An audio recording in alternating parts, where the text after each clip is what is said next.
Welcome to 360 Tamil. இன்னைக்கு இந்த வீடியோல நம்ம எந்த படத்தோட எக்ஸ்பிளனேஷன் பத்தி பார்க்க போறோம்னா, தமிழ்ல இந்த வருஷம் வெளியான திரும்பி பார் அப்படின்ற படத்தை பத்தி தான் பார்க்க போறோம். இது ஒரு பக்காவான சஸ்பென்ஸ் த்ரில்லர் படம்னு சொல்லலாம். ஸ்டார்டிங்ல இருந்து எண்டிங் வரைக்கும் சூப்பரா கொண்டு போயிருப்பாங்க. முடிவுல நீங்க எதிர்பார்க்காத ஒரு ட்விஸ்டும் வச்சிருப்பாங்க. கண்டிப்பா இந்த படம் உங்க எல்லாருக்குமே பிடிக்கும் நம்புறேன். இந்த படத்தோட எக்ஸ்பிளனேஷனுக்குள்ள போறதுக்கு முன்னாடி வீடியோக்கு ஒரு லைக்க போடுங்க. அது மூலியமா இந்த வீடியோ இன்னும் நிறைய பேர்கிட்ட கொண்டு போய் சேர்க்கப்படும். மேற்கொண்டு டைம் வேஸ்ட் பண்ணாம நம்ம நேரடியா எக்ஸ்பிளனேஷனுக்குள்ள போயிடலாம். படத்தோட ஸ்டார்டிங் சீனே அனிமேஷன்ல சில விஷயங்களை நமக்கு காட்டுறாங்க. ஆக்சுவலா வெள்ளக்காரங்க கொஞ்சம் கொஞ்சமா இந்த பகுதியை பிடிக்க ஆரம்பிச்சாங்கல்ல, அப்ப ஒற்றர்களோட பங்கு தான் ரொம்ப அதிகமா இருக்கும். ஏன்னா அவங்க தான் ஒரு தகவலை இன்னொன்று இடத்துக்கு கொண்டு போவாங்க. வெள்ளக்காரங்க முதல்ல டார்கெட் பண்றதே ஒற்றர்களை தான். அவங்களை காலி பண்ணிட்டாலே நம்ம ஈஸியா புடிச்சிடலாம் அப்படின்ற மாதிரி யோசிச்சிருப்பாங்க. அதனால ஒற்றர்கள் இருக்காங்கல்ல, அவங்களெல்லாம் தேடி தேடி இவங்க புடிச்சிட்டு இருக்காங்க. புடிச்சோனையே சாவடிச்சிடுறாங்க. இதனால மன்னர்களுக்கு தகவலை கடத்த முடியல. அதனாலேயே இவங்க மாற்ற சூழ்நிலை வருது. அதனால ஒற்றர்களுக்கு தனிப்பட்ட முறையில ஒரு ட்ரைனிங் தரணும்னு நினைக்கிறாங்க. அதாவது இந்த வெள்ளக்காரங்க கிட்ட சிக்காம போறதுக்கான ட்ரைனிங்கை தரணும்னு நினைக்கிறாங்க. அதுக்காக ஒருத்தர் அப்பாயின்ட் பண்றாங்க. அவருமே அந்த ட்ரைனிங்லாம் தந்துட்டு இருக்காரு. அது மூலியமா ஒற்றர்கள் இருக்காங்கல்ல, ரொம்ப திறமையா செயல்படுறாங்க. வெள்ளக்காரங்க கிட்ட மாட்டவே மாட்டாங்க. மன்னர்களுக்கு தகவலை கடத்துறாங்க. அந்த டெக்னிக் என்ன அப்படின்றத நமக்கு காட்டல. இங்கதான் திரும்பி பாருன்னு படத்தோட டைட்டில போடுறாங்க. இப்ப 1991ல நடக்கிறத நமக்கு காட்டுறாங்க. குடிசையில இருக்க ஒரு லேடி பிரசவ வலியால துடிச்சிட்டு இருக்காங்க. இப்ப எல்லாருமே என்னாச்சு ஏதாச்சுன்னு பார்த்துட்டு இருக்காங்க. ஒரு ஸ்டேஜ்ல அந்த லேடிக்கு குழந்தை பிறக்குது. அது ஒரு ஆண் குழந்தையா இருக்கும். பையன் தான் பிறந்திருக்கான்ற மாதிரிலாம் சொல்றாங்க. அந்த லேடியும் சந்தோஷப்படுறாங்க. அப்படியே பிரசன்ட்ல வசந்த்னு ஒருத்தரை காட்டுறாங்க. இவர் தான் அந்த குழந்தையா என்னன்னு தெரியல. வசந்த பொறுத்த வரைக்கும் மைனூட்டான சவுண்டை கூட கேப்சர் பண்ற வேலை தான் பார்த்துட்டு இருக்காரு. இப்போதைக்கு ஷார்ட் பிலிம் சம்பந்தமா இவர் வேலை பார்த்துட்டு இருக்காரு. சீக்கிரமே படத்துக்கு பண்ணுன்ற மாதிரி ஆசைப்படுறாரு. இப்பதான் இவருக்கு பேரரசு கிட்ட இருந்து கால் வருது. என் அடுத்த படத்துல நீங்க ஒர்க் பண்ணணும்னு நினைக்கிறேன், வந்து பாருங்கன்ற மாதிரி சொல்லிட்டாரு. இப்ப வசந்தும் ஃப்ரெண்டு கிட்ட இந்த விஷயத்த சொல்லிட்டாரு. இவங்க ரெண்டு பேருமே இந்த இடத்துல பயங்கரமா சந்தோஷப்படுறாங்க. அப்படியே கட் பண்ணி பிரியான்னு ஒருத்தங்களை காட்டுறாங்க. இந்த பிரியா இருக்காங்கல்ல, வீட்டுல எக்ஸசைஸ் பண்ணிட்டு இருக்காங்க. யோகா மாதிரி எக்ஸசைஸ் பண்ண மாட்டாங்க, வேற ஏதோ ஒரு எக்ஸசைஸ் பண்றாங்க. இவங்க பண்றதே கொஞ்சம் வித்தியாசமா தான் இருக்கு. இந்த பிரியாக்கு மோனிகான்னு ஒரு ஃப்ரெண்ட் இருப்பாங்க. அந்த ஃப்ரெண்டுக்கு கால் பண்ணி பேசுறாங்க.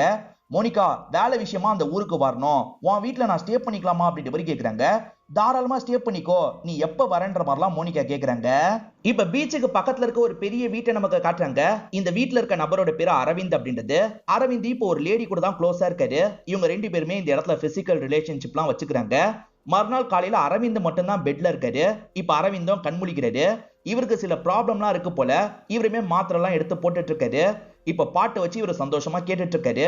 இப்ப எந்திரிக்கும் போது ஒரு கால் இவர் மேல இடிக்குது. நேத்து ஒரு லேடி கூட ஒன்னா இருந்தார்ல, அந்த லேடி தான் தூக்குல தொங்கிட்டு இருக்காங்க. அதை பார்த்து இவர் பயப்படவே மாட்டாரு. இவர் தான் இந்த லேடியை தூக்குல தொங்க விட்டு இருக்காரா என்னன்றது நமக்கு கிளியரா தெரியல. இப்பதான் பக்கத்துல இருக்க ஒரு போட்டோவை நமக்கு காட்டுறாங்க. அரவிந்த் இந்த லேடியும் சேர்ந்து நிக்கிற மாதிரி தான் இருக்கு. இது அரவிந்தோட ஒய்ஃபா தான் இருக்கும். அரவிந்த் சேர்ல ஒருத்தனை கட்டி போட்டு வச்சிருக்காரு போல. கட்டி போட்டு வச்சிருக்காரு பாத்தீங்களா, அவனை நேத்து நைட்டு பயங்கரமா அடிச்சிருக்காரு போல. அந்த கிளிப்பிங்ஸ் எல்லாம் நமக்கு காட்டுறாங்க. இப்ப அவன் உயிரோட இருக்கானா என்னன்னு தெரியல. அவன் ஃபேஸையும் நமக்கு தெளிவா காட்ட மாட்டாங்க. அரவிந்தோட கேரக்டரும் கொஞ்சம் வித்தியாசமா இருக்கு, நமக்கு பிடிபட மாட்டேங்குது. இப்பதான் குருன்னு ஒருத்தரை காட்டுறாங்க. இந்த ஏரியாவோட இன்ஸ்பெக்டரா இருப்பாரு. ஒரு பொலிட்டீஷியன் வீட்டுக்கு வர சொல்லியிருப்பாரு. அதனால தான் குரு இருக்காருல, அந்த பொலிட்டீஷியனை பாக்குறதுக்காக வந்திருக்காரு. அந்த பொலிட்டீஷியன் ஃப்ரெண்டும் ஒரு பொலிட்டீஷியனா இருப்பாரு. அவருமே பக்கத்துல தான் உட்காந்துருக்காரு.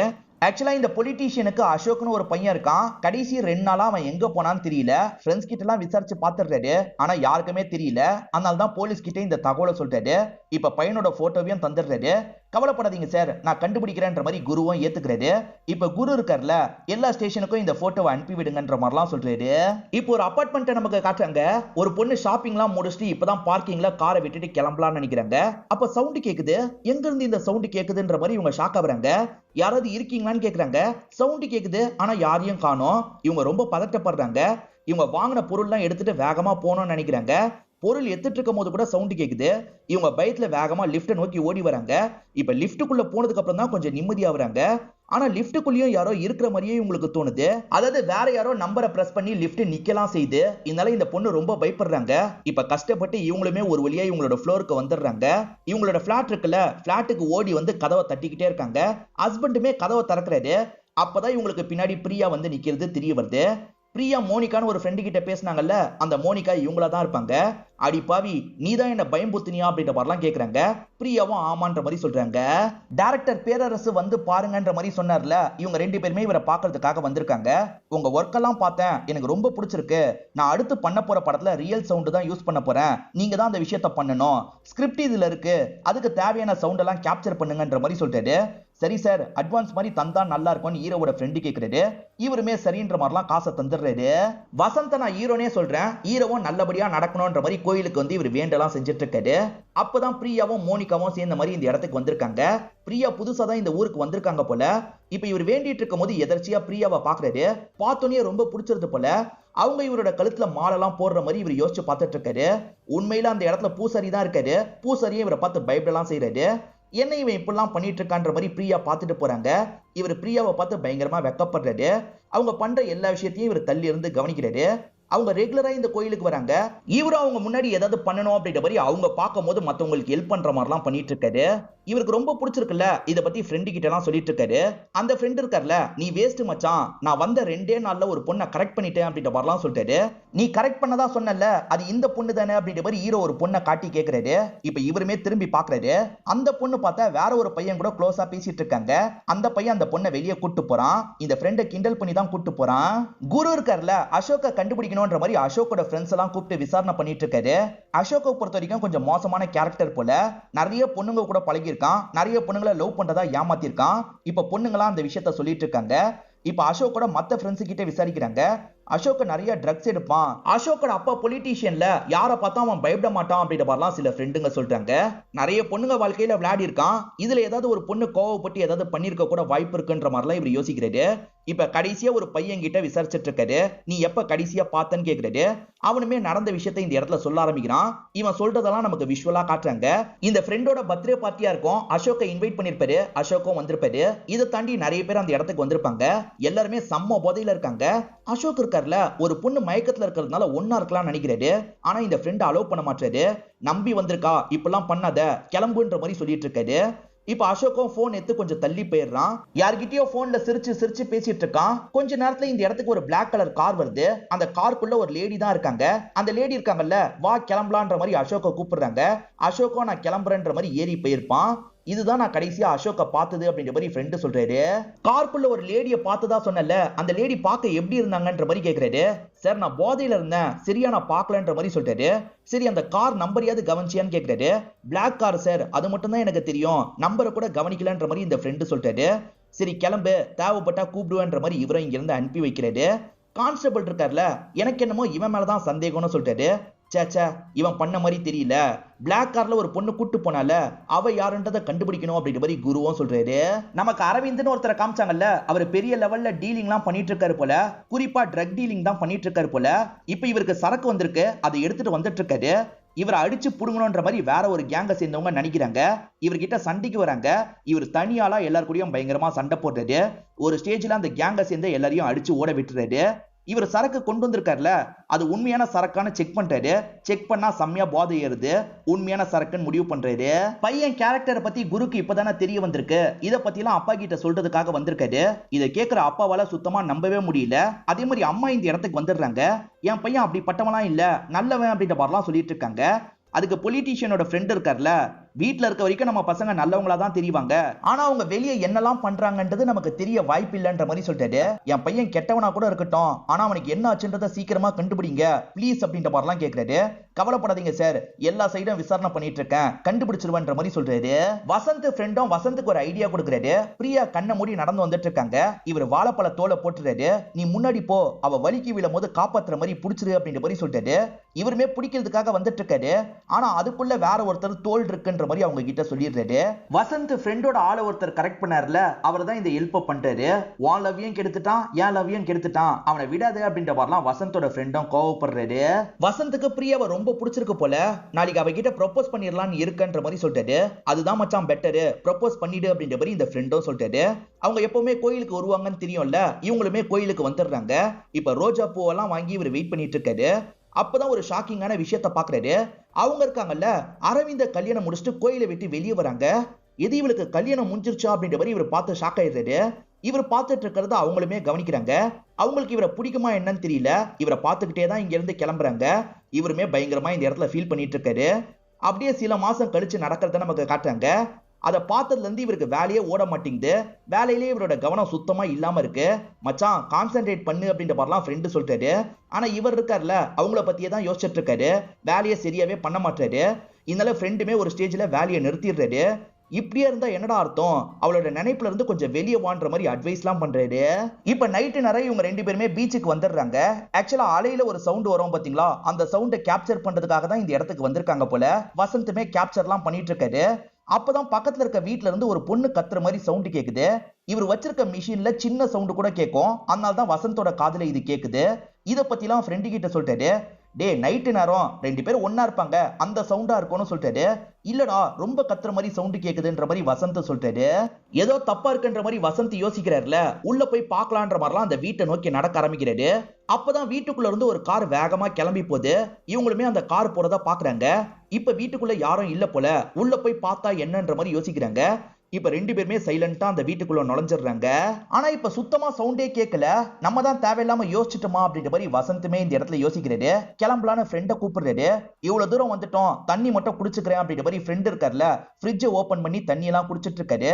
அவர் குடிச்சு முடிச்சதுக்கு அப்புறம் நீயும் குடின்ற மாதிரி ஈரவை நோக்கி தூக்கி போடுறாரு. அது தெரியாதனமா கதவுல பட்டுது. அப்படி கதவுல பட்டு கதவு இருக்கு பாத்தீங்களா, லாக் ஆயிருது. இவங்க திரும்பி ஓபன் பண்ணலான்னு பாக்குறாங்க. ஆனா கதவு இப்ப ஓபன் ஆக மாட்டேங்குது. பாஸ்வேர்டு போடணும் அப்படின்ற மாதிரி கேக்குது. இவங்களுக்கு தான் பாஸ்வேர்டு தெரியாது இல்ல, என்ன பண்றதுன்னு தெரியாம முழிச்சிட்டு இருக்காங்க. ஈர என்ன சொல்றாருன்னா, தெரியாம வீட்டுக்குள்ள வந்து மாட்டிக்கிட்டோன்ற மாதிரி ஓனர் கிட்ட சொல்லிக்கலாம், இப்போதைக்கு நம்ம வீட்லயே படுத்து தூங்கிடலாம் அப்படின்ற மாதிரி சொல்லிட்டாரு. சரின்ற மாதிரி அந்த ஃப்ரெண்டுமே இந்த இடத்துல ஏத்துக்கிறாரு. ஃப்ரெண்ட் இருக்கார்ல, வீடு பெருசா இருக்கு, நான் சுத்தி பார்த்துட்டு வரேன்ற மாதிரி சொல்லிட்டாரு. இப்ப மாடிக்கு வந்து இவர் சுத்தி எல்லாம் பார்த்துட்டு இருக்காரு. அப்படி இவர் சுத்தி பார்த்துட்டு இருக்கும் போது திடீர்னு பொருள் இருக்கு பாத்தீங்களா, ஆட்டோமேட்டிக்கா மூவ் ஆகுது. என்ன சேர்லாம் ஆட்டோமேட்டிக்கா மூவ் ஆகுது அப்படின்ற மாதிரி இவர் பயப்படுறாரு. இவர் கண் முன்னாடி திரும்ப திரும்ப மூவ் ஆகுது. இவர் ரொம்ப பயந்துடுறாரு. மச்சான் இந்த வீட்டுல ஏதோ பேய் இருக்குன்ற மாதிரிலாம் கீழே ஓடி வந்துட்டு இருக்காரு. இவர் பேய் பிசாசு அப்படின்ற மாதிரிலாம் சொல்றாருல, அதை ஹீரோ சுத்தமா நம்ப மாட்டாரு. நீ ஈவினிங் சரக்கச்சல, அதுதான் வேலையை காட்டுது அப்படின்ற மாதிரி சொல்றாரு. ஒருவேளை அதனால தான் நமக்கு அப்படி தோணுதோ அப்படின்ற மாதிரி இவருமே யோசிக்கிறாரு. சரி படுத்து தூங்குவோன்ற மாதிரி ஒரு ஸ்டேஜ்ல ஃப்ரெண்ட் இருக்கார்ல, இந்த இடத்துல படுத்து தூங்குறாரு. காலையில முழிச்ச ஈரவும் ரெஸ்ட் ரூமை யூஸ் பண்ணலான்ற மாதிரி ரெஸ்ட் ரூம் குள்ள வந்துடுறாரு. இப்ப முகம் கழுவிட்டு இருக்காரு. அப்பன்னு பார்த்து யாரோ கதவை தட்டிக்கிட்டே இருக்காங்க. டே வரண்டா அப்படின்ற மாதிரி இவரும் சொல்லிட்டாரு. இப்ப கதவை திறந்து வெளியே வராரு. ஏன்டா கதவை தட்டிக்கிட்டே இருக்கன்ற மாதிரி ஃப்ரெண்டை பார்த்து கேட்கிறாரு. எது நான் கதவை தட்டிட்டு இருந்தேனா, நான்லாம் தட்டலன்ற மாதிரி இந்த ஃப்ரெண்டு சொல்லிட்டாரு. இவன் தான் தட்டிட்டு போய் சொல்றான்ற மாதிரி ஹீரோவும் யோசிக்கிறாரு. இப்ப ஃப்ரெண்டு வேகமா பாத்ரூம் நோக்கி போக ஆரம்பிக்கிறாரு. இப்ப வசந்துக்கு பயங்கரமா பசிக்குது. ஃப்ரிட்ஜை திறந்து பார்த்தா ஆப்பிள் இருக்கு. ஒரு ஆப்பிள் எடுத்து இவர் பிளேட்ல வச்சிடுறாரு. இப்ப நைஃபை தேடிட்டு இருக்காரு. இப்ப தேடி கண்டுபிடிச்சு திரும்பி இந்த இடத்துக்கு வராரு. அப்படி வந்து பார்க்கும்போது ஆப்பிளை ஏற்கனவே யாரோ கடிச்ச மாதிரி இருக்கு. ஃப்ரெண்டு தான் திரும்பி வந்து கடிச்சு வச்சுட்டு போயிருக்காரு போலன்னு யோசிக்கிறாரு. இவருமே இன்னொன்னு ஆப்பிள் எடுத்து சாப்பிடலாம் நினைக்கிறாரு. இவர் ரெக்கார்ட் பண்ணிருக்காரு பாத்தீங்களா, அதெல்லாம் லேப்டாப்ல ஏத்திடலாம் அப்படின்ற மாதிரி இவருமே லேப்டாப்ல ஏத்திட்டு இருக்காரு. அப்பதான் ஃப்ரெண்டும் வெளியே வராரு. என்னடா உன் வீடு மாதிரி வேலையை ஆரம்பிச்சிட்டு அப்படின்ற மாதிரிலாம் ஹீரோவை கிண்டல் பண்ணிட்டாரு. சரி இரு, நான் காஃபி போட்டு எடுத்துட்டு வரேன் அப்படின்ற மாதிரி இவருமே கிச்சனுக்கு காஃபி போடுறதுக்காக வந்துடுறாரு. எது எது எங்க எங்க இருக்குன்னு தெரியல, இவருமே தேடி தேடி ஒவ்வொரு விஷயமா பண்ணிட்டு இருக்காரு. அப்படி பண்ணிட்டு இருக்கும் போது பின்னாடி யாரோ நிக்கிற மாதிரியே இவருக்கு தோணுது. இவர் திரும்பி பாக்குறாரு. அந்த இடத்துல பார்த்தா யாரையும் காணோம். பிரம்மதான் போலன்ற மாதிரி இவரும் யோசிக்கிறாரு. மேற்கொண்டு வேலையெல்லாம் பண்ணிட்டு இருக்காரு. உனக்கு காஃபியா டீயான்ற மாதிரி ஹீரோ கிட்ட கேட்கிறாரு. இப்ப நடந்து வரும்போது ஒரு லேடி நடுவுல நிக்கிறாங்க போல. உனக்கு என்னமா வேணும்ன்ற மாதிரி கேட்டுட்டு இவர் நடக்கிறாரு. கொஞ்ச நேரம் கழிச்சுதான் நடுவுல யார் நின்னுது அப்படின்ற மாதிரி இவருக்கு தோணுது. யாரோ இருந்தாங்களே அப்படின்ற மாதிரி திரும்பி பாக்குறாரு. அந்த இடத்துல யாரையும் காணோம். மச்சான் கண்டிப்பா இந்த வீட்டுல பேய் இருக்கு அப்படின்ற மாதிரி இவர் திரும்ப சொல்றாரு. டே சும்மாறா அப்படின்ற மாதிரி ஹீரோவும் சொல்லிட்டு இருக்காரு. நைட்டு பொண்ணு கத்துற மாதிரி சவுண்ட் கேட்டதா ஹீரோ சொன்னார்ல, நைட் ஏதோ ஒரு பொண்ணு இறந்து போயிருக்கு போல, அந்த பொண்ணு தான் பேயா இருக்கு போல அப்படின்ற மாதிரிலாம் ஃப்ரெண்டு பயப்படுறாரு. சரி எல்லா இடத்தையும் செக் பண்ணி பார்க்கலாம் நினைக்கிறாங்க. ஒரு ரூம் மட்டும் லாக்ல இருக்கு, நம்மளே ஓபன் பண்ணலாம் அப்படின்ற மாதிரி இவங்களும் இடிச்சு ஓபன் பண்ணிடுறாங்க. இந்த ரூம்ல ஒரு பொண்ணு திருமண மாதிரி படுத்துட்டு இருக்காங்க. ஹீரோவும் பொறுமையா பக்கத்துல வந்து அந்த பொண்ணை திருப்புறாரு. பொண்ணோட ஃபேஸ பார்த்தவரு ஷாக் ஆயிடுறாரு. பார்த்தா பிரியா தான் இந்த இடத்துல இறந்து போயிருக்காங்க. நேத்து ரொம்ப வாட்டி சவுண்ட் கேட்டதுக்கு அப்புறம் தான் இவங்க பாக்குறதுக்காக வந்திருப்பாங்க. கொஞ்சம் சீக்கிரமா வந்திருந்தா பிரியாவை காப்பாத்தி இருக்கலாம் போல அப்படின்ற மாதிரி இவர் பயங்கரமா ஃபீல் பண்ணிட்டு இருக்காரு. இந்த மாதிரிலாம் இவர் பேசிட்டு இருக்கும் போதுதான் கார் வீட்டுக்குள்ள நுழையுது. இதை பாக்குற இவங்க ரெண்டு பேருமே ஷாக் ஆயிடுறாங்க. இங்கதான் படத்தோட இன்டர்வல போடுறாங்க. இந்த வீட்டுல இருக்கவன் தான் கொலை பண்ணிருக்கணும், நம்மள பார்த்தானா நம்மளையும் ஏதாவது பண்ண வாய்ப்பு இருக்கு, அவன் கண்ணில் மட்டும் பற்றக்கூடாது அப்படின்ற மாதிரிலாம் இவங்க யோசிக்கிறாங்க. அந்த நபர் வீட்டுக்குள்ள வந்துட்டு இருக்காருல, அப்ப இவங்களுமே எகிரி குதிச்சு போயிடலான்ற மாதிரிலாம் யோசிக்கிறாங்க. இப்ப எகிரி இவங்களுமே குதிச்சு இறங்கிடுறாங்க. அந்த இடத்துல நிறைய பாடி கார்ட்ஸ்லாம் இருக்காங்க. எல்லாம் அரவிந்தோட பாடி கார்ட்ஸ் போல. அவங்க இருக்காங்கல்ல, ஒரு சூட்கேஸை எடுத்து கார்ல வைக்கிறாங்க. பாடி தான் கொண்டு போறாங்க போல அப்படின்ற மாதிரி இவருமே யோசிக்கிறாரு. இதெல்லாம் போலீஸ் கிட்ட சொல்லணும்னு யோசிக்கிறாரு. இப்ப போலீஸ் ஸ்டேஷனுக்கு யாரோ பேசுற மாதிரி பேசுறாரு. இந்த வீட்டுல ஒரு கொலை நடந்திருக்கு, ஒய்ஃபையோ ஒருத்தன் கொலை பண்ணிருக்கான் அப்படின்ற மாதிரிலாம் சொல்றாரு.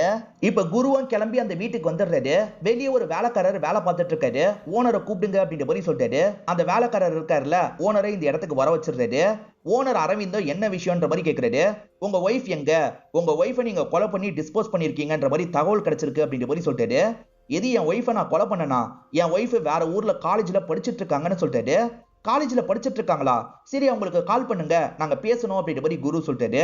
இருங்க சார், கால் பண்றேன் அப்படின்ற மாதிரி அரவிந்த் இருக்கார்ல, வெளியூர்ல படிச்சுட்டு இருக்க ஒய்ஃபுக்கு கால் பண்ணிட்டாரு. ஆனா அந்த காலேஜை சேர்ந்தவங்க என்ன சொல்றாங்கன்னா, பிரியான்னு யாருமே இந்த இடத்துல படிக்கலன்ற மாதிரி சொல்றாங்க. எது படிக்கலையான்ற மாதிரி அரவிந்த் ஷாக் ஆயிடுறாரு. இதுக்கப்புறம் ஸ்டேஷனுக்கு போய் பேசிக்கலான்ற மாதிரி அரவிந்த லாக் பண்ணி இங்க இருந்து கூட்டு போயிடுறாங்க. அந்த வீட்டுல மொத்தமா 2 வேலைக்காரங்க இருப்பாங்க. குரு இருக்காருல, அதுல முதல்ல ஒரு வேலைக்காரரை வர வைக்கிறாரு. அந்த அரவிந்த பத்தி சொல்லுங்கன்னு கேக்குறாரு. இந்த வேலைக்காரரும் அரவிந்த பத்தி சொல்ல ஆரம்பிக்கிறாரு. மேடம கல்யாணம் பண்ணி முதல்ல ஒரு 3 மாசம் நல்லபடியா தான் இருந்தாரு. ஆனா அதுக்கப்புறம் மேடம பயங்கரமா டார்ச்சர் பண்ண ஆரம்பிச்சிட்டாரு அப்படின்ற மாதிரி இந்த பெரியவர் சொல்றாரு. இந்த பெரியவர் சவுண்ட் கேட்கறதுனால மேல வந்துட்டு இருக்காரு. அப்ப சட்டுன்னு கதவை திறந்து என்ன அப்படின்ற மாதிரி இவர் கோவமா கேட்கிறாரு. ஒன்னும் இல்லையா, இங்க கிளீன் பண்றதுக்காக வந்தன்ற மாதிரி சமாளிச்சிடுறாரு. கொஞ்ச நேரம் கழிச்சு உள்ள நுழையிறாரு. பார்த்தா ஒய்ஃபோட கையில அவன் சூடெல்லாம் வச்சிருக்கான்றது இவருக்கு தெரிய வருது. என்ன இவ்வளவு மோசமா நடந்திருக்கான்ற மாதிரி பெரியவர் யோசிக்கிறாரு. அடிக்கடி அவன் குடிச்சிட்டு தான் வீட்டுக்கு வருவான் போல. ஒய்ஃபை போட்டு பயங்கரமா திட்டிட்டு இருக்கான். அவன் வந்தோன ஒய்ஃப் இருக்காங்கல்ல, அவன் கூட ரூம்க்கு போயிடுறாங்க. ரூம்ல வச்சு பயங்கரமா டார்ச்சர் பண்றான் போல. கொஞ்ச நேரம் கழிச்சு இந்த பெரியவர் உள்ள வராரு. பால் குடிக்கிறீங்களான்னு கேக்குறாரு. எனக்கு எதுவும் வேணாண்ணே, நீங்க கொண்டு போங்கன்ற மாதிரி சொல்றாங்க. அந்த வீட்டுல வேற ஒரு வேலைக்காரியும் வேலை பார்த்திருப்பாங்க. அவங்கள கூப்பிட்டு பேசலான்ற மாதிரி குருவும் வர வச்சு பேசுறாரு. அரவிந்த் எப்படின்னு கேக்குறாரு. கொஞ்ச நேரத்துக்கு முன்னாடி ஒரு பெரியவர் சொன்னார்ல, அதே மாதிரிதான் இவங்களும் சொல்றாங்க. இவங்க பார்த்த விஷயத்தை இந்த இடத்துல சொல்ல ஆரம்பிக்கிறாங்க. அரவிந்த் வீட்டுல இல்லாத போது பிரியா கிட்ட பேசுறாங்க. ஐயா இவ்வளவு டார்ச்சர் பண்றாரு, நீங்க எப்படிமா தாங்கிக்கிறீங்க அப்படின்ற மாதிரி தான் இந்த வேலைக்காரி கேக்குறாங்க. என்ன பண்றது, கல்யாணம் பண்ணிட்டேன்ல, தாங்கிதான் ஆகணும்ன்ற மாதிரி இவங்களும் சோகமா சொல்றாங்க. சரி, உனக்காக துணியெல்லாம் எடுத்து வச்சிருக்கேன், அப்புறமா எடுத்துக்கோ அப்படின்ற மாதிரி சொல்றாங்க. இந்த வேலைக்காரி சரின்ற மாதிரிலாம் ஏத்துக்கிறாங்க. இப்பதான் போதையில இவர் வராரு. இவர் பின்னாடியே பிரியாவும் போயிட்டு இருக்காங்க. போயிட்டு இருக்க அவர் இருக்காரு பாத்தீங்களா, ஒரு ஸ்டேஜ்ல இந்த வேலைக்காரியை திரும்பி பாக்குறாரு. என்னடி லுக்குன்ற மாதிரி கேக்குறாரு. ஒன்னும் இல்லைன்ற மாதிரி இவங்களும் பயப்படுறாங்க. அவருமே மேல ஒய்ஃபை கூட்டு போயிடுறாரு. ஒய்ஃபை போட்டு பயங்கரமா அடிக்கலாம் செய்யறாரு போல. பிரியாவும் துணியெல்லாம் வச்சிருக்கன்ற மாதிரி சொன்னாங்கல்ல, கொஞ்ச நேரத்துல இவங்களுமே அந்த துணியெல்லாம் எடுக்கிறதுக்காக வராங்க. அப்ப பிரியா கதவை திறந்து வெளியே வரதுக்கு பாக்குறாங்க. ஆனா அவன் திரும்பி உள்ள இழுத்துறான். இந்த லேடியால எதுவுமே பண்ண முடியல. இந்த லேடி கொஞ்ச நேரம் கழிச்சுதான் என்னாச்சு ஏதாச்சுன்னு பாக்குறதுக்காக உள்ள போயிருப்பாங்க. அப்படி போகும்போது அவங்க ட்ரெஸ் எல்லாம் கழட்டி போட்டு வச்சிருக்கிறது தெரிய வருது. அதே மாதிரி பயங்கரமா டார்ச்சர் பண்ணிருக்கான் போல. உடம்புல ஏகப்பட்ட காயம்லாம் இருக்கு. அவங்க அழுதுட்டு இருக்காங்க. இந்த வேலைக்காரி தான் பிரியாக்கு சமாதானம்லாம் சொல்றாங்க. அவன்லாம் மனுஷனே கிடையாது சார், மிருகன்ற மாதிரிலாம் இந்த வேலைக்காரி சொல்றாங்க. இப்பதான் அரவிந்த பத்தி டீட்டெயிலா விசாரிக்கிறாங்க. அரவிந்துக்கு இதுக்கு முன்னாடியே ஒரு ஒய்ஃப் இருந்திருக்காங்க. அவங்க பேரு துளசி அப்படின்றது. துளசி தூக்கு மாட்டி இறந்து போயிருக்காங்க அப்படின்ற மாதிரிலாம் அசிஸ்டன்ட் சொல்றாரு. தூக்கு மாட்டி இறந்து போனாங்களா, இல்ல இவன் சாவடிச்சானா அப்படின்ற மாதிரிலாம் இந்த இடத்துல குருவும் யோசிக்க ஆரம்பிக்கிறாரு. பிரியாவை பத்தி விசாரிக்கும் போது பிரியாவுக்கு மோனிகான்னு ஒரு ஃப்ரெண்ட் இருந்தது தெரிய வருது. இப்ப மோனிகாவை வர வச்சிருக்காரு. மோனிகா ஹஸ்பண்ட் கூட வந்து வெயிட் பண்ணிட்டு இருக்காங்க. இவர் கூப்பிட்டோன்னா ஹஸ்பண்டும் இவங்களும் சேர்ந்த மாதிரி உள்ள வந்துட்டு இருக்காங்க. சார் நீங்க வெளியே வெயிட் பண்ணுங்க, ஒய்ஃப் கிட்ட தான் தனியா பேசணும்னு சொல்றாரு. சரின்ற மாதிரி மோனிகாவோட ஹஸ்பண்டும் வெளியே போயிடுறாரு. இப்ப இவர் மோனிகாவை பார்த்து பேச ஆரம்பிக்கிறாரு. உங்களுக்கு என்ன தெரியும்னு கேக்குறாரு. இவங்களுமே தெரிஞ்ச விஷயத்த சொல்றாங்க. இவங்க பிரியாவை பார்க்க வந்தாங்கல்ல, அப்ப பிரியா உடம்புல ஏகப்பட்ட காயம்லாம் இருந்திருக்கும். என்னாச்சுன்னு கேட்கும் போது பிரியாவும் நடந்த விஷயத்தெல்லாம் சொல்ல ஆரம்பிக்கிறாங்க. 2 பேருக்கும் கல்யாணம் முடிஞ்சு ஃபர்ஸ்ட் நைட் நடக்கும்ல, அதை நமக்கு காட்டுறாங்க. இவர் கிஸ் பண்றதுக்காக நெருங்கி வராரு. பிரியாவும் கண்ணை மூடி வெக்கப்பட்டு இருக்காங்க. அதை பார்க்கும் போது இவருக்கு டவுட் வந்துருது. என்ன இவ்வளவு வெக்கப்படுறா, இதுக்கு முன்னாடியே நடந்த மாதிரிலாம் பண்றாளே அப்படின்ற மாதிரி இவர் யோசிக்கிறாரு. இதுக்கு முன்னாடியே உனக்கு ஏதாவது நடந்திருக்கா அப்படின்ற மாதிரி இவங்க கிட்டயே கேட்கிறாரு. என்னங்க இப்படி பேசுறீங்க, இப்பெல்லாம் பேசாதீங்க அப்படின்ற மாதிரி சொல்லிட்டாங்க. எதுக்கு எடுத்தாலும் சந்தேகப்படுறதுதான் இவரோட வேலை போல. ஒய்ஃப் நல்லா தூங்கிட்டு இருக்கும் போது இவரும் கண் முழிச்சிடுறாரு. இவ உண்மையிலேயே பத்தினியா இருப்பாளா இல்ல தப்பானவளா இருப்பாளா அப்படின்ற மாதிரிலாம் இவருக்குள்ளேயே பேசிட்டு இருக்காரு. போன் எடுத்து செக் பண்ணலான்ற மாதிரி சைலண்டா போன் கிட்ட வந்துடுறாரு.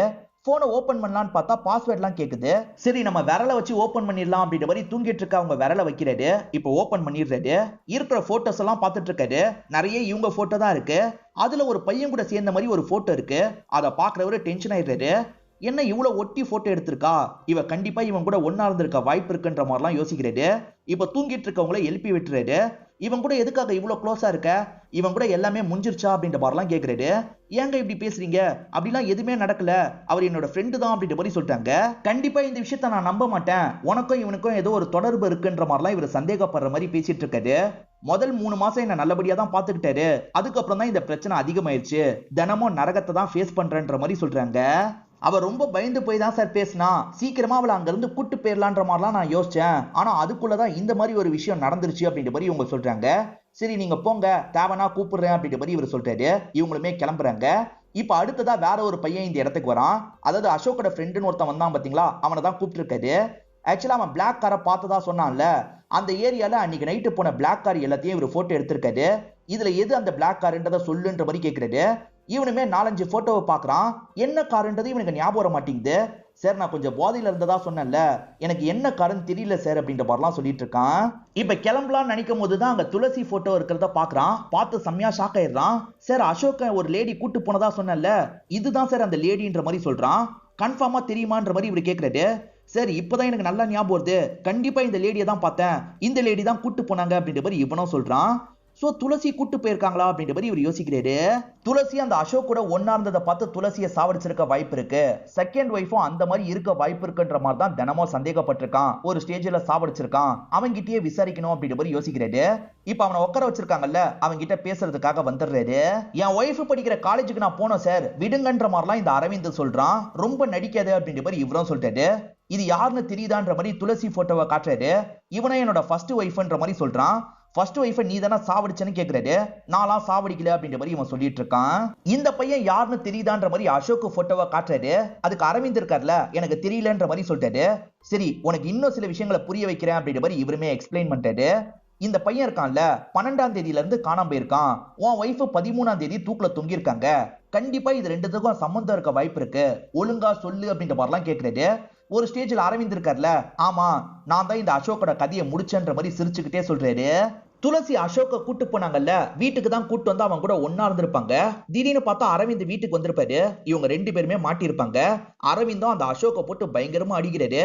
நான் ஒன்னு அடிக்க மாட்டேன், கவலைப்படாது அப்படின்ற மாதிரிலாம் ஒய்ஃப் கிட்ட சொல்றாரு. இப்ப கூட சொல்றேன், என் ஒய்ஃபை நான் கொலை பண்ணல, அவளாதான் இறந்து போனா அப்படின்ற மாதிரி சொல்றாரு. ஆக்சுவலா ஒய்ஃபை நேரடியா இவர் சாவடிச்சிருக்க மாட்டாரு, நீ தூக்குல தொங்குற, இல்லனா அவனை அடிச்சுக்கிட்டே இருப்பன்ற மாதிரிலாம் சொல்லுவாரு. அதனால ஒய்ஃப் இருக்காங்கல்ல, நான் செத்து தொலைறேன் அப்படின்ற மாதிரி தொங்கிருப்பாங்க. ஃபர்ஸ்ட் ஒய்ஃப் சீட் பண்ணாங்கல்ல, அதுல இவன் மனதளவுல ரொம்ப பாதிக்கப்பட்டிருப்பான். அந்த பாதிப்புல இருந்து வெளியே வர முடியாம தான் செகண்ட் ஒய்ஃபை டார்ச்சர் பண்ணிருக்கான், ஒரு ஸ்டேஜ்ல சாவடிச்சிருக்கான் அப்படின்றது இவருக்கு புரிய வருது. இவருமே கோர்ட்ல இவனை நிறுத்திடுறாரு.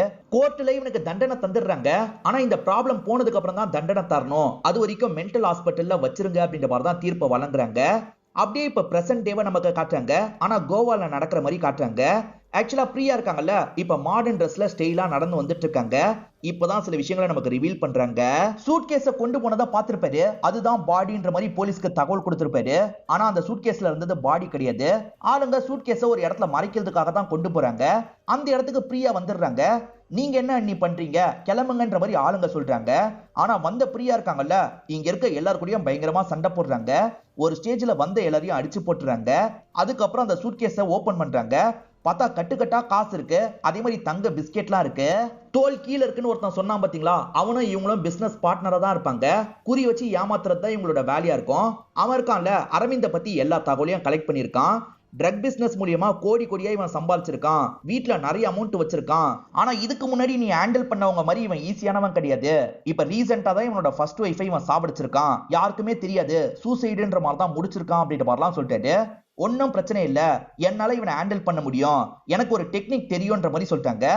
எது டெக்னிக்கா, என்ன டெக்னிக் அப்படின்ற மாதிரிலாம் இவர் கேட்டுட்டு இருக்காரு. அப்படி கேட்டுட்டு இருக்கும் போது இவங்க சட்டுன்னு காணாம போயிடுறாங்க. எங்க போன அப்படின்ற மாதிரி சுத்தி முத்தி தேடிட்டு இருக்காரு. அவங்க பக்கத்துல இருக்க மாதிரி இருக்கு, ஆனா அவங்க பக்கத்துல இல்ல. ஒரு ஸ்டேஜ்ல அவங்களுமே பக்கத்துல வந்துடுறாங்க. இதுதான் அந்த டெக்னிக் அப்படின்ற மாதிரி சொல்றாங்க. ஸ்டார்டிங் அனிமேஷன்ல ஒரு விஷயத்தை நமக்கு கட் பண்ணிட்டாங்கல்ல, அதை மேற்கொண்டு காட்டுறாங்க. அந்த டெக்னிக் என்னன்னா, ஒருத்தருக்கு பின்னாடி அவங்க என்ன பண்றாங்களோ அதே மாதிரி பண்றதுதான். இது மூலியமா முன்னாடி இருக்க நபருக்கு நம்ம பக்கத்துல இருக்கோன்றது தெரியாது, தள்ளி இருந்து யாராவது பார்த்தா வேணா கண்டுபிடிக்கலாம். தாத்தா தான் இந்த டெக்னிக்கை சொல்லி தந்திருப்பாரு. ஒரு வாட்டி என்னோட ஃப்ரெண்டு கிட்ட ட்ரை பண்ணி பாக்குறேன், ஒர்க் அவுட் ஆயிடுச்சுன்னா அவனை என்னோட வலையில வீழ்த்திடுறேன் அப்படின்ற மாதிரிலாம் சொல்லிட்டாங்க. ஆக்சுவலா மோனிகாவோட வீட்டுக்கு வரும்போது மோனிகாவை இவங்க பயம்புத்துனாங்கல்ல, மோனிகாக்கு பின்னாடி இருந்து தான் எல்லா விஷயத்தையும் பண்ணிருப்பாங்க. மோனிகாக்கு தெரியாத அளவுக்கு பண்ணிருப்பாங்க. அதுக்கப்புறம் அரவிந்த லவ் பண்றதா அரவிந்த நம்ப வச்சிருப்பாங்க. அதுக்கப்புறம் தான் அரவிந்த் இவங்களை கல்யாணம் பண்ணிருப்பாரு. கல்யாணம் பண்ண அரவிந்த் ரொம்ப அன்பா தான் இவங்க கிட்ட பழகிட்டு இருக்காரு. அவர் வச்சிருக்க காசு நகை எல்லாத்தையும் இவங்க கிட்ட காட்டிட்டு இருக்காரு. இவங்க அரவிந்துக்கு வலை விரிச்சிட்டு இருந்தாங்க பாத்தீங்களா, அப்பதான் யாரக்கூடமா ஹீரோ இருக்கார்ல, இவங்களையே பார்த்துட்டு இருந்திருப்பாரு. இதை இவங்களுமே கவனிச்சிருப்பாங்க. அவன் யாரு என்னன்ற மாதிரிலாம் பார்ட்னர் கிட்ட கேக்குறாங்க. பார்ட்னருமே அவனை பத்தி எல்லா தகவலையும் சொல்லிட்டு இருக்காரு. தேவைப்பட்டா அவனையும் யூஸ் பண்ணிக்கலான்ற மாதிரி இவங்க முடிவு பண்ணிருப்பாங்க. அரவிந்த் கிட்ட வெளியூருக்கு போய் நான் மேல் படிப்பு படிக்கிறேன்ற மாதிரி கேட்டிருப்பாங்க. தாராளமா படின்ற மாதிரி அவரும் அன்பா அனுப்பி வச்சிருப்பாரு. உண்மையிலே இவங்க மேல் படிப்புக்காக போயிருக்க மாட்டாங்க. அவர் கூடியே தான் இருப்பாங்க. அவருக்கு தெரியாம கூடியே இருப்பாங்க. இவங்க பார்ட்னர் இருக்கார்ல, இவங்க பேசுற மாதிரியே போன்ல பேசுவாரு. நான் காலேஜ்ல ஒரு பையன் கூட க்ளோஸா இருக்கன்ற மாதிரிலாம் சொல்லுவாரு. எது க்ளோஸா இருக்கியான்ற மாதிரி அரவிந்த் கோவப்படுவாரு. அரவிந்த் என்னமோ நெஜத்துல ஒய்ஃபை திட்டுற மாதிரி மத்தவங்க எல்லாம் நினைச்சிருவாங்க. வேலைக்காரங்களை பொறுத்த வரைக்கும் ஒய்ஃப் வீட்டுல தான் இருக்காங்க. ஆனா அரவிந்த பொறுத்த வரைக்கும் ஒய்ஃப் காலேஜுக்காக வெளியூருக்கு போயிருக்காங்க. இதனால்தான் போலீஸ் கிட்ட கூட அப்படி சொல்லியிருப்பாரு. உண்மையில அரவிந்த் சூடெல்லாம் வச்சிருக்க மாட்டாரு. ஆக்சுவலா இவங்களே தான் இவங்களுக்கு சூடு வச்சிருப்பாங்க. இந்த வேலைக்காரரை நம்ப வைக்கிறதுக்காக தான் இந்த விஷயத்த பண்ணுவாங்க. அதே மாதிரி வேலைக்காரியை நம்ப வைக்கிறதுக்காக சில விஷயங்கள் இவங்க பண்ணிருப்பாங்க. எல்லா சமயமும் இவங்க அரவிந்துக்கு பின்னாடியே போன மாதிரி தான் காமிச்சிருப்பாங்க. அரவிந்துக்கே தெரியாம தான் அவருக்கு பின்னாடி இவங்க போயிட்டு இருப்பாங்க. அதே சமயம் அரவிந்த் போதையில படுத்திருப்பாரு. இவங்க தான் அந்த வேலைக்காரி பார்க்கும்போது காப்பாத்து காப்பாத்துன்ற மாதிரிலாம் வெளியே வந்த மாதிரி நடிச்சிருப்பாங்க. அதுக்கப்புறம் இவங்க ட்ரெஸ்ஸை இவங்களே தான் கிழிச்சு போட்டிருப்பாங்க. இதெல்லாம் கூட பத்தாது, ஃப்ரெண்டு கிட்ட சில விஷயங்களை சொல்லணும் அப்படின்ற மாதிரி இவங்க யோசிச்சிருப்பாங்க. அதனால தான் ஃப்ரெண்டை கால் பண்ணி வீட்டுக்கு வர வச்சிருப்பாங்க. ஃப்ரெண்டு கிட்ட அவன் என்ன பயங்கரமா சந்தேகப்படுறான், என்ன தினமும் டார்ச்சர் பண்றான் அப்படின்ற மாதிரிலாம் இவங்க சொல்லியிருப்பாங்க. உண்மையில அது எதுவுமே நடந்திருக்காது. இவங்களாதான் இதெல்லாம் சொல்லியிருப்பாங்க. ஹீரோவையும் யூஸ் பண்ணணும்னு நினைச்சாங்கல்ல, ஹீரோக்கு கால் பண்றாங்க. என்ன ஞாபகம் இருக்கா, நீங்க கோயில்ல வச்செல்லாம் கூட பாத்தீங்க, இப்ப நான் கல்யாண வாழ்க்கையில ரொம்ப கஷ்டப்படுறேன், பீச்சுக்கு வாங்க, இதை பத்தி பேசணும்ன்ற மாதிரி சொல்லியிருப்பாங்க. அதனாலதான் இவர் பீச்சுக்கு வந்திருப்பாரு. அதே சமயம் சவுண்ட் எல்லாம் கேப்சர் பண்ணிருப்பாரு. அப்பன்னு பார்த்து ஒரு வீட்ல இருந்து சவுண்ட் கேட்டிருக்கோம். அது பிரியாவோட வீடுன்னா இவருக்கு தெரியாது. இவருமே என்ன ஏதுன்னு பார்க்கலான்ற மாதிரி தான் உள்ள வந்திருப்பாரு. ஃப்ரெண்ட் இந்த வீட்ல பேய் இருக்குன்னு சொன்னாரு பாத்தீங்களா, உண்மையில இவங்க தான் பின்னாடி இருந்து பயம்புத்தி இருப்பாங்க. இப்பதான் அந்த விஷயம் நமக்கு தெரியுது. அதே சமயம் இந்த பார்ட்னர் இருக்கார்ல, அரவிந்துக்கு கால் பண்ணி பேசுறாரு. ரைடு வரப்போது, கவனமா இருங்கன்ற மாதிரிலாம் சொல்லிட்டாரு. ரைடு வந்துட்டா பிரச்சனைன்ற மாதிரி தான் இவர் சூட்கேஸை கொண்டு போயிருப்பாரு. கொண்டு போற இடத்துல இவங்க சண்டை போட்டு சூட்கேஸை எடுத்திருப்பாங்க. எப்படியோ சொன்ன விஷயத்த நான் பண்ணி காமிச்சிட்டேன், சரி ஈக்குவலா பிரிச்சுக்கலாம் அப்படின்ற மாதிரிலாம் இவங்க சொல்றாங்க. இந்த வாட்டி ஈக்குவலா பிரிக்கிறதுல எனக்கு விருப்பம் இல்லைன்ற மாதிரி பார்ட்னர் கொஞ்சம் வித்தியாசமா பேசுறாரு. இப்ப சட்டுன்னு கன் எடுத்து இவங்களை ஷூட் பண்ணலாம் நினைக்கிறாரு. ஆனா அதுக்குள்ள இவங்க இருக்காங்கல்ல, மறைச்சு வச்சிருக்க கன்னை வச்சு இவரை ஷூட் பண்ணிடுறாங்க. என்கிட்டயே உன்னோட வேலையை காற்றியான்ற மாதிரி சொல்லிட்டாங்க. அதே மாதிரி வேற ஒரு நபரையும் இவங்க போன் மூலியமா பேசி ஏமாத்திட்டு இருக்காங்க போல. எவ்வளவு நாள் தான் போன்லயே பேசுறது பேபி, உங்களை பார்க்கணும் போல எனக்கு தோணுது அப்படின்ற மாதிரிலாம் சொல்றாங்க. இவங்க அடுத்த டார்கெட்டை முடிவு பண்ணிட்டாங்கன்ற மாதிரி நமக்கு காட்டுறாங்க. அப்படியே கட் பண்ணி நமக்கு அரவிந்த மென்டல் ஹாஸ்பிட்டல்ல காட்டுறாங்க. பிரியா பிரியான்ற மாதிரிலாம் எழுதி வச்சிட்டு இருக்காரு. இதோடயே இந்த படத்தை நமக்கு முடிச்சிடுறாங்க. இந்த படத்துல வந்த ட்விஸ்ட் அண்ட் டர்ன்ஸ்லாம் உங்களுக்கு பிடிச்சிருக்கோம் நம்புறேன். இந்த வீடியோ உங்களுக்கு பிடிச்சிருந்ததுன்னா லைக் பண்ணுங்க, கமெண்ட் பண்ணுங்க, மறக்காம 360 தமிழ் சேனலை சப்ஸ்கிரைப் பண்ணுங்க. தொடர்ச்சியா இந்த மாதிரி வீடியோக்கள் வந்துகிட்டே தான் இருக்கும்.